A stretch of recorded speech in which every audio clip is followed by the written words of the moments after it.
Yo, welcome to another episode of A Chapter a Day to Keep the Devil Away. I am Tanaya Shea, and this is the place where we read a chapter of the Bible together every day until we finish the entire thing.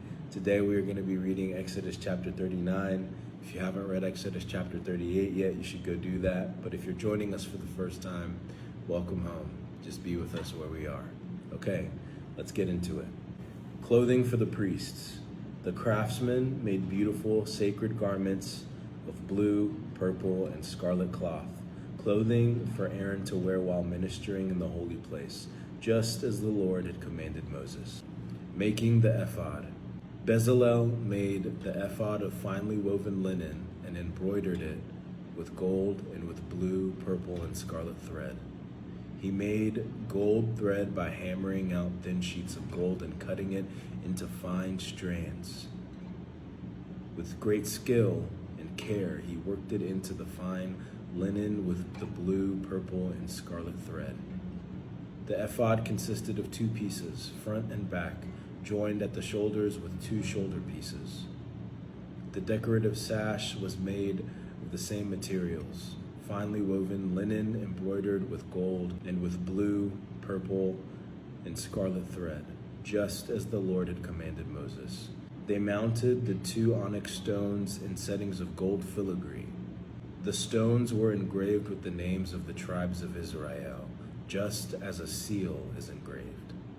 He fastened these stones on the shoulder pieces of the ephod as a reminder that the priests represent the people of Israel. All this was done just as the Lord had commanded Moses.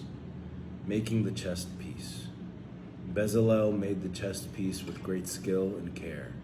He made it to match the ephod, using finely woven linen embroidered with gold and with blue, purple, and scarlet thread.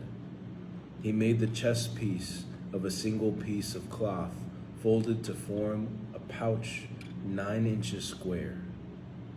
They mounted 4 rows of gemstones on it. The first row contained a red carnelian, a pale green peridot, and an emerald. The second row contained a turquoise, a blue lapis lazuli, and a white moonstone. The third row contained an orange jacinth, an agate, and a purple amethyst. The fourth row contained a blue-green beryl, an onyx, and a green jasper. All these stones were set in gold filigree. Each stone represented one of the 12 sons of Israel, and the name of that tribe was engraved on it like a seal. To attach the chest piece to the ephod, they made braided cords of pure gold thread. They also made 2 settings of gold filigree in 2 gold rings and attached them to the top corners of the chest piece. They tied the 2 gold cords to the rings on the chest piece. They tied the other ends of the cords to the gold settings on the shoulder pieces of the ephod. Then they made 2 more gold rings and attached them to the inside edges of the chest piece next to the ephod. Then they made 2 more gold rings and attached them to the front of the ephod, below the shoulder pieces, just above the knot where the decorative sash was fastened to the ephod. They attached the bottom rings of the chest piece to the rings on the ephod with blue cords.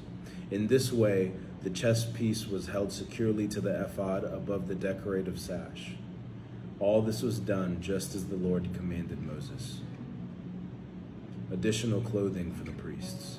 Bezalel made the robe that is worn with the ephod from a single piece of blue woven cloth, with an opening for Aaron's head in the middle of it. The opening was reinforced with a woven collar, so it would not tear. They made pomegranates of blue, purple, and scarlet yarn, and attached them to the hem of the robe.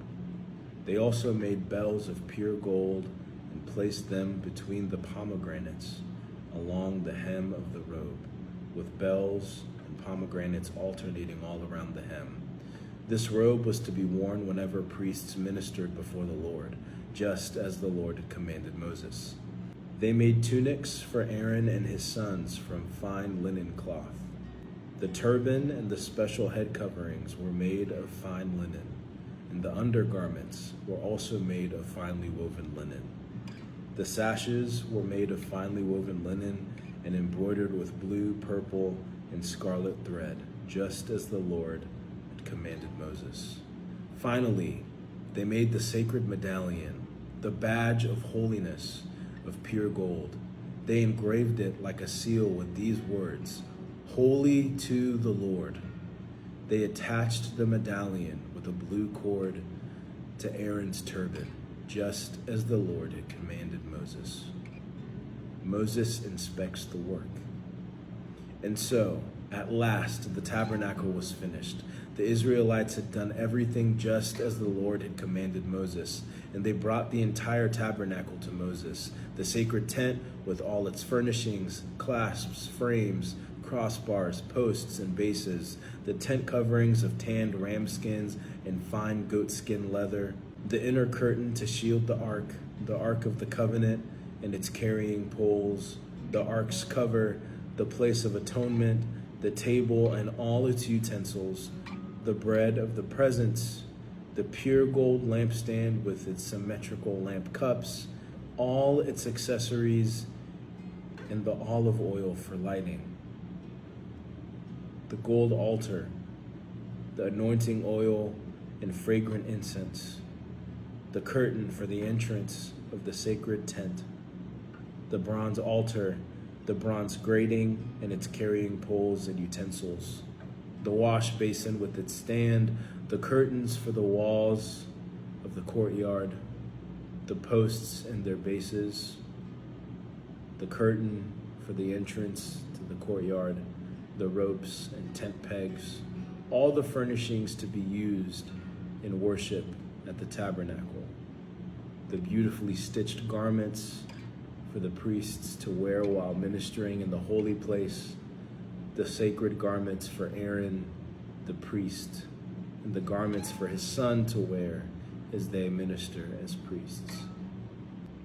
So the people of Israel followed all of the Lord's instructions to Moses. Then Moses inspected all their work. When he found it had been done just as the Lord had commanded him, he blessed them.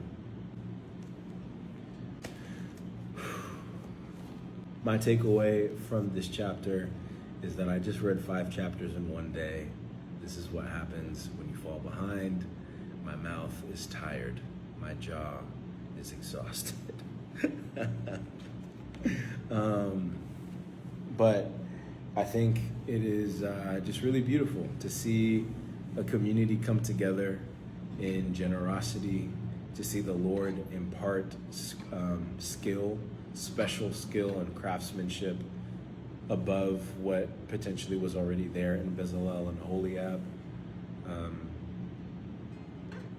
To see his dwelling place stewarded well and crafted well is just something that I think is really beautiful.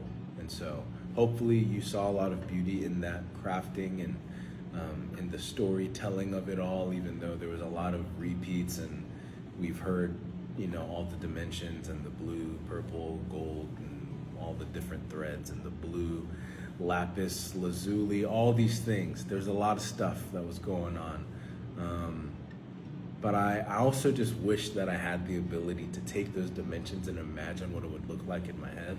But I'm sure there's some resources out there for you to look up to say, okay, based off of the dimensions and the schematics of everything, what would a rendering of the tabernacle look like? What would a rendering of the outfits look like for the priests and all of that? Because it just does feel really beautiful. And so, yeah, that's all I got. We've got 1 chapter of Exodus left. Oh my goodness, crazy. All right, that's all I got for now. Love y'all. Peace.